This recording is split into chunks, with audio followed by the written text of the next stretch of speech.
ระยะผ่านมาผมก็ได้จัดตั้งปฏิบัติโดยสวมใส่มี5ยุทธศาสตร์หลักๆตามนโยบายที่กระทรวงสาธารณสุขได้กำหนดให้บริการเคลื่อนที่ลงแต่ละบ้านห้องการสาธารณสุขเมืองวังเวียงแขวงเวียงจันทน์สืบต่อจัดตั้งปฏิบัติเวียกงานสุขภาพเจริญพันธุ์โดยสุ่มใส่กลุ่มเป้าหมายแม่เด็กและวัยหนุ่มให้เข้าถึงการบริการด้านสุขภาพเพื่อเฮ็ดให้เวียกงานดังกล่าวได้รับการจัดตั้งปฏิบัติบรรลุตามคาดหมายที่วางไว้ท่านธนูทองจันทรังสีรองหัวหน้าห้องการสาธารณสุขเมืองวังเวียงรับผิดชอบเวียกงานอนามัยและส่งเสริมสุขภาพให้สัมภาษณ์เกี่ยวกับการจัดตั้งปฏิบัติเวียกงานสุขภาพเจริญพันธุ์อยู่เมืองวังเวียงในระยะผ่านมาต่อสื่อมวลชนจากศูนย์กลางและท้องถิ่นเมื่อบ่ดนผ่านมาว่า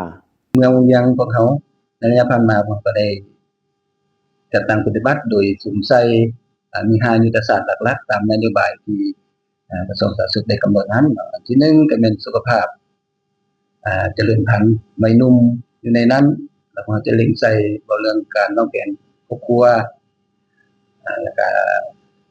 การวางแผนครอบครัวสำหรับวัยหนุ่มแล้วก็กวดมะเร็งปากมดลูกเนาะอันนั้นเป็นยุทธศาสตร์ที่1ที่พวกเราได้สนใจยุทธศาสตร์ที่2นี้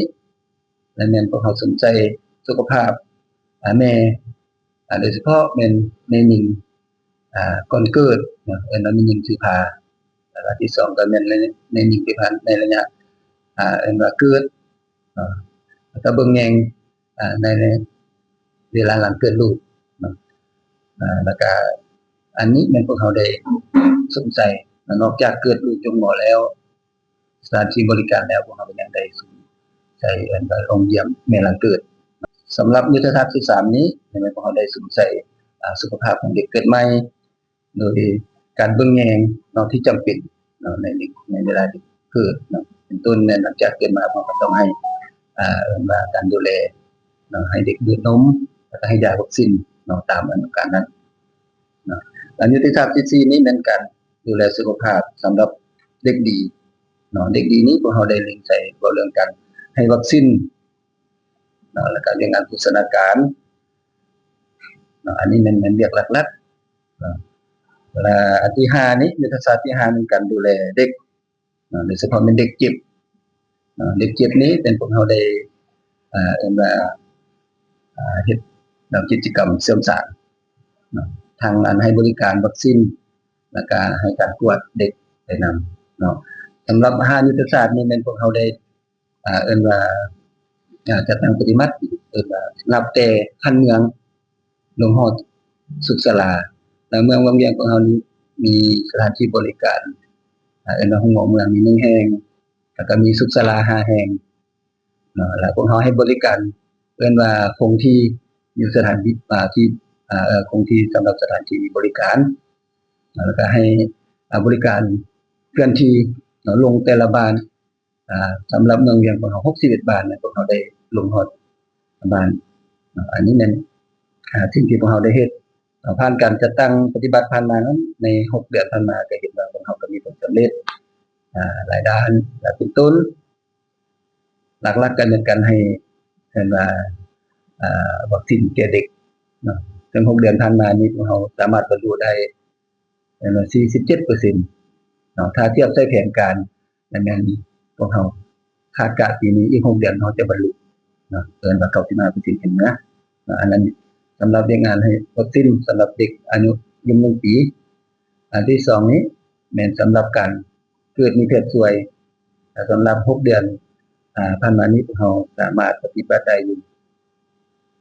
48%ถ้าเทียบใส่แผนการพวกเราคาดการณ์จะบรรลุสำหรับการเกิดมีเพศสวยนี้สำหรับอีกเรื่องนึงที่พวกเราได้เล็งใส่ก็คือเรื่องงานสุขภาพเจริญพันธุ์สำหรับวัยหนุ่มสำหรับเรื่องงานนี้แม่นพวกเราได้เล็งใส่กลุ่มเป้าหมายก็คือนักเรียนม.ปลายเนาะระยะผ่านมานี้พวกเราก็ได้เป็นว่าลงเคลื่อนไหวเนาะโฆษณาสุขศึกษาต้องให้แก่กลุ่มเป้าหมายตามโรงเรียนม.ปลายนั้นมาสำเร็จและอีกปัญหานึงก็คือพวกเราได้ให้บริการสำหรับแม่หญิงว่าที่แต่งงานแล้วมาให้คำปรึกษาเนาะและสำหรับแม่หญิงที่จะจดทะเบียน แล้วเขาก็ได้ก่อนจะจดทะเบียนเขาก็ได้เอิ้นว่าให้เขาเจ้ามารับคำปรึกษาเนาะปีนี้พวกเขาก็สามารถบรรลุเอิ้นว่ามีชาวครูเนาะได้มาเอิ้นว่าจดเอิ้นว่าให้คำปรึกษาก่อนจะไปจดทะเบียนอันนั้นเป็นเรียกหลักๆสำหรับการบริการเรื่องงานสุขภาพสำหรับเมืองเวียงของเฮาท่านธนูทองจันทรังสียังได้กล่าวเติมว่าอย่างใดก็ตามการจัดตั้งปฏิบัติเวียงงานดังกล่าวในระยะผ่านมายังประสบกับสิ่งท้าทายเช่นการจัดซื้อยาเข้าในเวียกงานวางแผนครอบครัวยังจำกัดวัยหนุ่มให้ความสนใจเข้ามาปรึกษายังน้อยและปัญหาอื่นๆซึ่งมันเรียกร้องให้ภาคส่วนเกี่ยวข้องและอำนาจการปกครองบ้านพ่อแม่ประชาชนต้องได้เอาใจใส่เป็นเจ้าการประกอบส่วนเฮ็ดให้เวียกงานดังกล่าวได้รับการจัดตั้งปฏิบัติอย่างมีประสิทธิผลและบรรลุตามคาดหมายที่วางไว้การลงเคลื่อนไหวของสื่อมวลชนในครั้งนี้นำโดยศูนย์สถิติและข่าวสารสาธารณสุขกระทรวงสาธารณสุขโดยได้รับการสนับสนุนจากองค์การ UNFPA ประจำสปป.ลาว